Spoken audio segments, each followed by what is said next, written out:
Rain streaked down the glass. The city glittered below in pale, scattered lights, and the full moon stared down through the clouds, breathless behind them. I sat on the couch, holding the thing between my palms. A black stone, smooth, heavy, with blue cracks running through it like frozen lightning.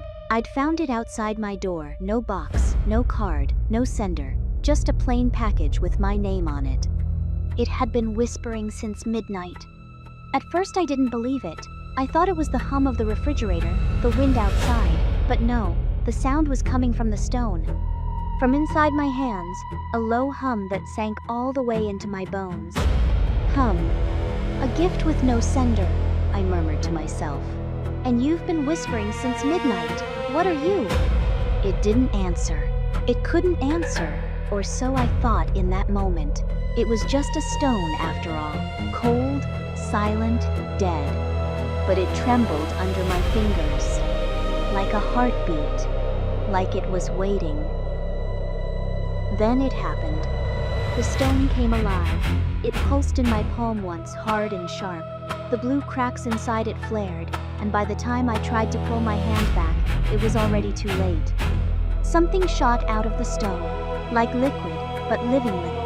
A glowing black thread lunged from my table toward my wrist CRK and plunged into my skin. "It's alive!" I screamed, my voice shaking with panic. "It latched onto me, let go!" I yanked. I grabbed it with my other hand, tried to tear it off. But that thin black vein had wrapped tight around my wrist, and blue-white lightning raced up my arm, like electricity running beneath my skin. Pulse. The stone still glowed on the table, that cold light spilling from its cracks, and I understood it had chosen me. It had been waiting for me all along. "It won't come off." My breath came in ragged gasps. "It's sinking under my skin. What is this thing?" I pressed my hand to my chest, as if I could protect my heart, but I could feel it now, not just in my wrist, inside me, moving through my veins, exploring me, learning me. I leapt to my feet, backed away from the couch as if I could run from it. The lamp crackled beside me FCZT as like the whole room was vibrating with my energy. My hair lifted in an invisible wind, steam rising off my body. The stone lay on the floor, empty, used, dead. It had finished its work. The thing inside me didn't need it anymore, because it had found its host. It had found me. I dropped to my knees. I clutched my stomach, because that's where the pain began, deep, internal, indescribable. It's spreading inside me. I gritted my teeth. I can feel it rewriting my body. I pressed one hand to the floor, trying to hold myself up. And on the back of that hand I saw it black, glowing veins weaving beneath my skin like a web, that cold blue light pulsing in time with my own heartbeat. Grain! Behind me, on the side table, the stone still flickered faint, like an eye half closed, watching, patient, satisfied. It knew it had already won. I didn't, not yet. I still thought I could fight it. I looked down at my arm, and what I saw didn't belong to me. The skin had split open into rivers of living black, glowing veins forking across my flesh, dripping drip, HSSS, onto the floorboards. My fingers had stretched, sharpened. The dark substance crawled over my hand like it was wearing me as a glove. My arm, it's not mine anymore, I whispered, eyes wide with horror. It moves on its own. I tried to command it, close, stop, be still, but the fingers curled when I didn't will them to. They flexed, tested the air, like something else was learning how to use them. The black dripped and hissed and spread, devouring the last of my human skin, and I realized I wasn't wearing it. It was wearing me. It reached my mind. I clutched my head with both hands, but my left arm was already half consumed a sleek black limb, glowing with cracks of blue, that crawled up toward my face. And then I heard it, not in my ears. Inside. Join us. Get out of my head, I begged, tears in my eyes. I won't let you take me. I'm still me. But the voice was warm now, inviting. It didn't sound like a monster. It sounded like a promise. Join us. Stop fighting. It's so much easier to let go. On the table, the stone glowed, the eye in its center watching me unravel. And the worst part, the part I could never admit out loud, was that some small piece of me was starting to want to listen. I pressed my palms harder against my skull, as if I could squeeze the voice back out, but it had already wound itself around my thoughts, soft as silk, cold as ice.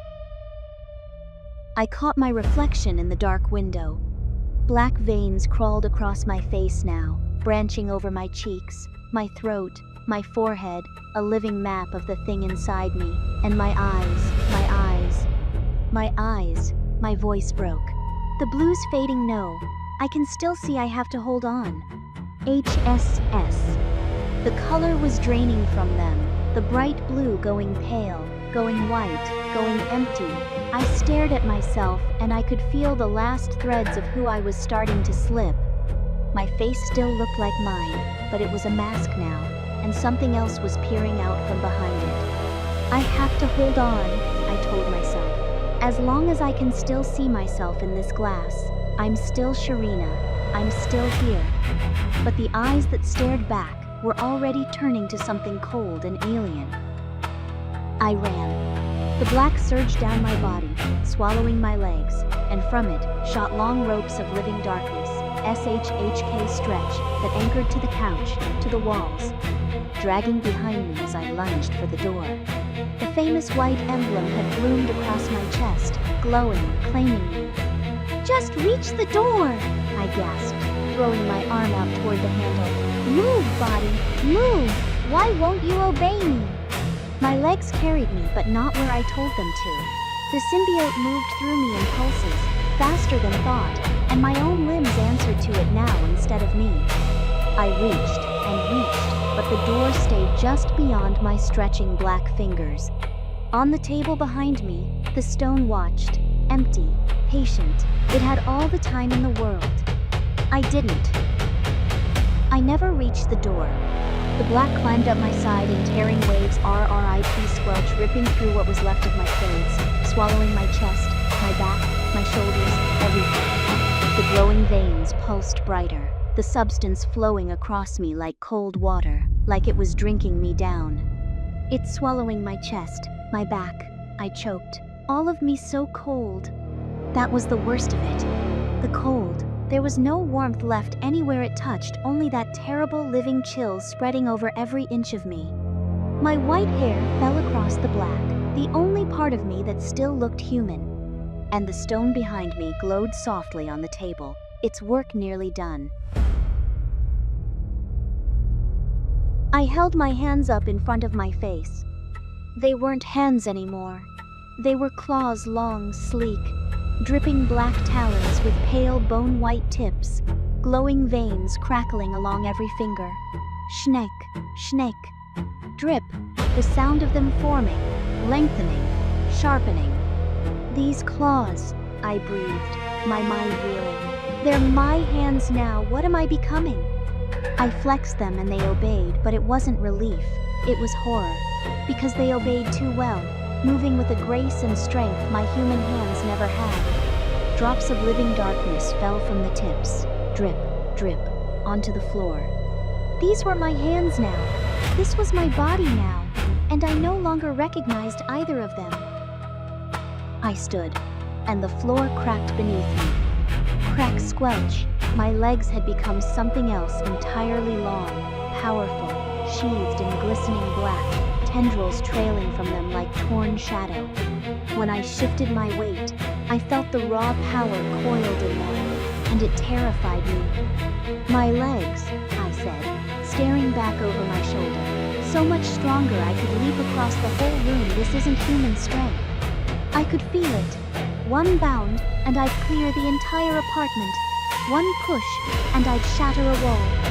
The thing inside me had remade my body into a weapon, and a part of me, the part that was still slipping away, thrilled to it.